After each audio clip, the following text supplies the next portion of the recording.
about to organize a searching party. Take me home, oh mother, father, take me home.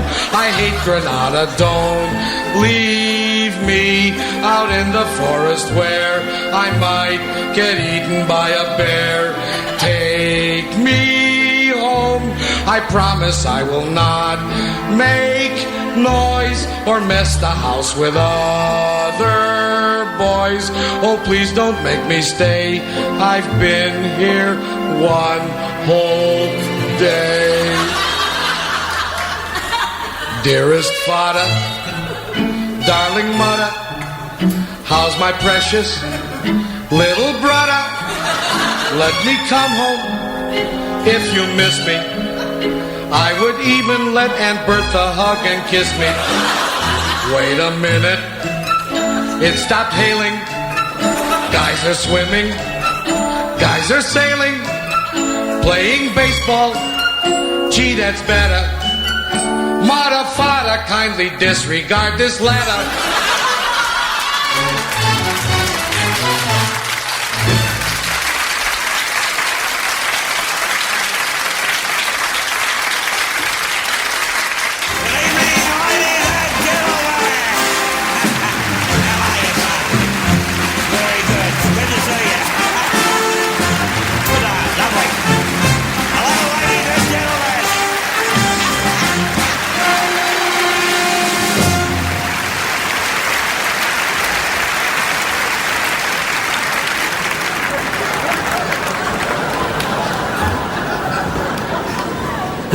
Ladies and gentlemen, Liz Patterson is her name.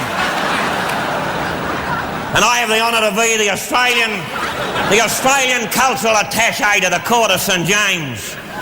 And if I may say so, on this beautiful old muggy autumn night in London City, you're all looking pretty good. And if you think I'm looking good, let's hear you say you're looking good, Liz. How am I looking, ladies and gentlemen? No worries. We're going to get along like a house on fire tonight, ladies and gentlemen. This is a very proud moment for Australia tonight.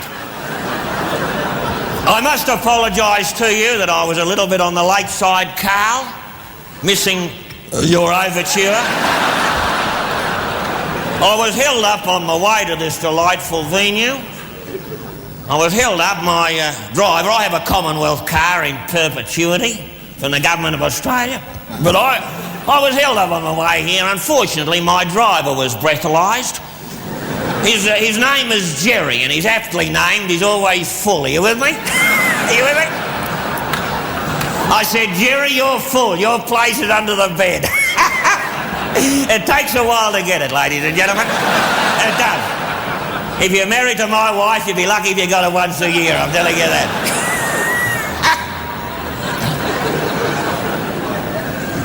I've had a few drinks tonight, ladies and gentlemen.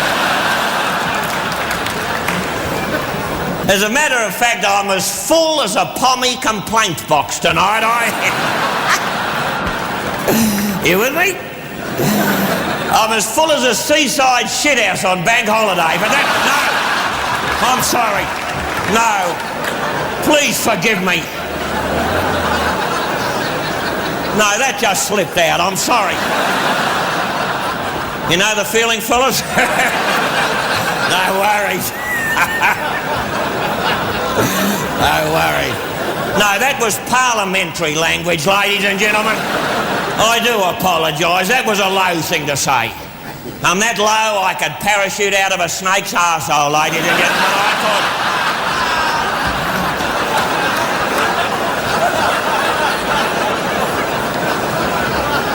And still free fall, I could.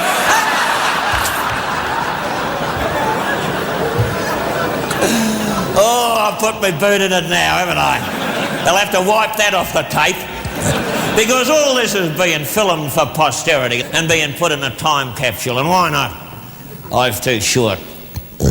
This is a proud moment for Australia, and there could be those of you who are unacquainted with our beautiful continent down there on the other side of the world, and you've just got a big privilege waiting for you. That's all I can say. And we're very, very fond of England too, contrary to what a lot of people might think. We are. Little pommies, as we call them. We don't know the origin of that word. Pom. It's said that it was the initials of Prisoner of Her Majesty that the old convicts used to wear, embroidered on the back of their pyjamas. I don't know. It could be. It could be. This is a possible explanation, etymologically. It doesn't matter. All I can say is we're very fond of the old country, and I'm not going to get too sentimental because I'm a very emotional person. I can only say that it hurts a bit still coming through Heathrow and standing around like a spare prick at a knock-shop wedding.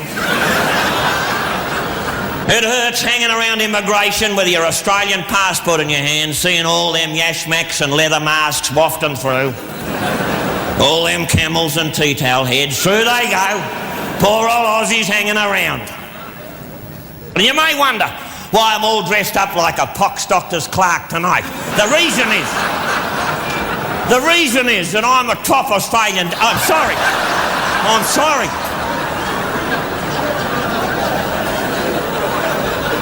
I hope that Stradivarius is waterproof. That's all I can say.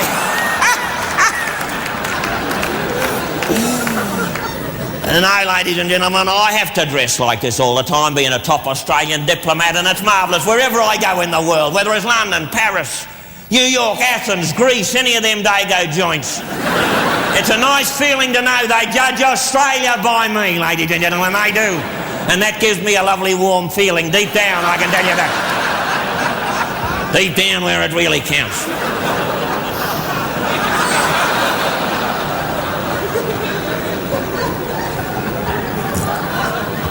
How does a Mexican know he's hungry, ladies and gentlemen? Hey?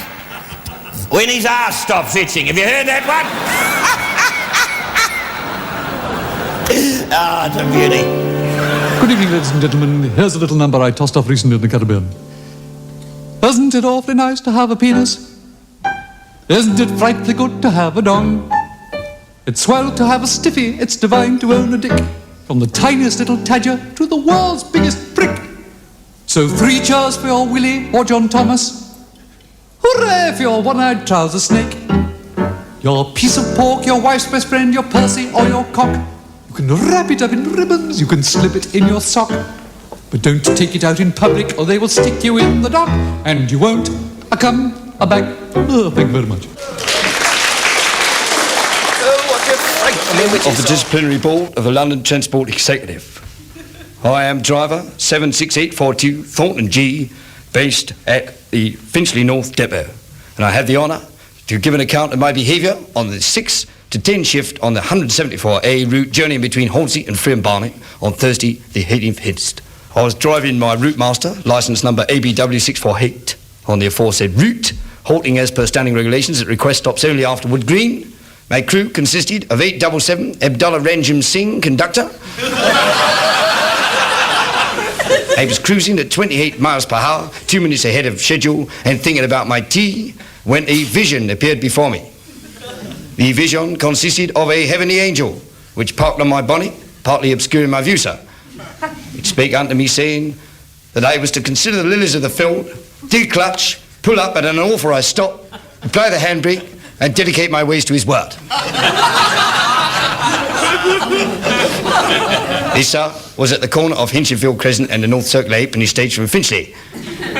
Following his word, I mounted the conductor's platform and announced to the passengers that there would be an unscheduled delay while they all joined me in M466 ancient and modern.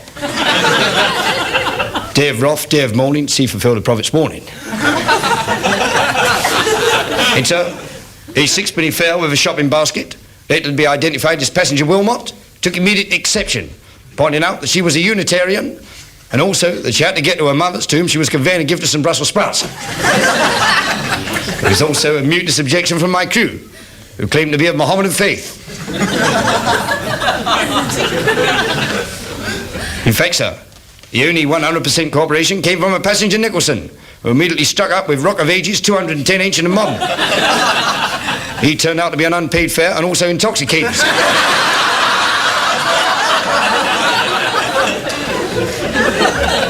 At this time, sir, the 27A, 36B Relief, and the 174 Duplicate, and a green line to Welling City had piled up behind me. The crews of these vehicles had mounted my bus and were reviling me, mocking me, spurning me on word, and in general, extracting the Michael. Also, my heathen conductor went for me with his ticket machine. The vision once again appeared before me, pointing out that, in effect, as I was in it up to here, I might as well go the whole hog. It was at this point that the agnostic inspector named Bates mounted my vehicle and asked for an explanation. Naturally, I went for him, and on the advice of my angel, put the boot in. The drunken passenger Nicholson came to my aid, announcing that if anyone was going to cast the first stone, it was going to be him.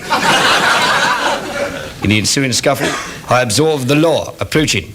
Also, my angel nipping all smartish up Incherfield Crescent as fast as his wings could carry. Thinking to myself, well, that's enough religion for one day. I remounted my driver's cab and completed my journey to the Smuggler's Rest, Film Barney.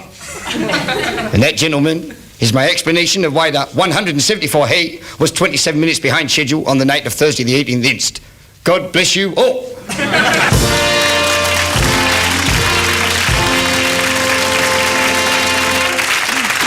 Give the gentleman the best in the house. Yes, sir. I'll be back in a minute.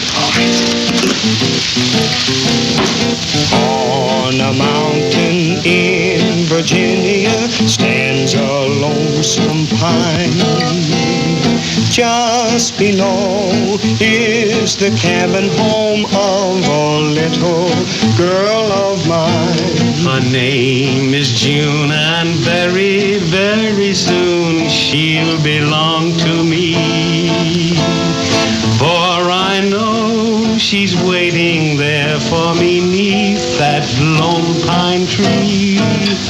In the Blue Ridge Mountains of Virginia, on the trail of the lonesome pine, in the pale moonshine, our hearts entwine, where she carved her name and I carved mine. Oh June, just like the mountains are blue, like the pine, I am lonesome for you.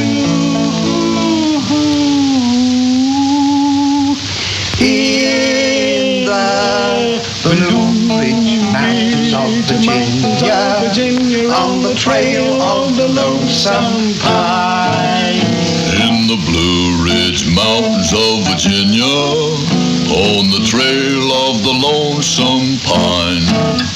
In the pale moonshine, our hearts entwine, where she carved her name and I carved mine. Oh, June, like the mountains I'm blue, like the pine, I am lonesome for you. In the Blue Ridge Mountains of Virginia, on the trail of the lonesome pine.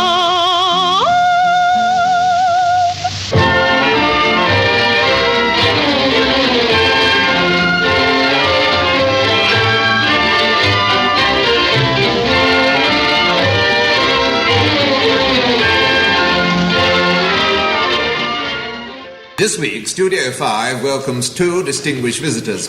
We're very pleased to have with us this evening the newly appointed Lord Chamberlain. Now, Lord Cobbold, what are your views on censorship in the theatre? Well, frankly, I think there's far too much sex and violence gets by in the name of entertainment. I mean, I go to the theatre to be taken out of myself. I don't want to see lust and rape and incest and sodomy. I can get all that at Lord Cobbold, thank you. Children, now come along. We're going to do our nice moving to music this morning. So let's make a lovely fairy ring, shall we? And then we'll all be flowers growing in the grass. Now let's make a big circle. Spread out. Wider. Wider, just fingertips touching. That's it. Sue, let go of Neville. Well, because flowers don't hold hands. They just touch fingertips. Sue, let go of Neville. And Sue, we don't want grumblers in our fairy ring, do we? We only want smilers. Yes, David, you're a smiler. Yes, Lavinia, you are. And Peggy, yes, you're all smilers. Now, quiet, please.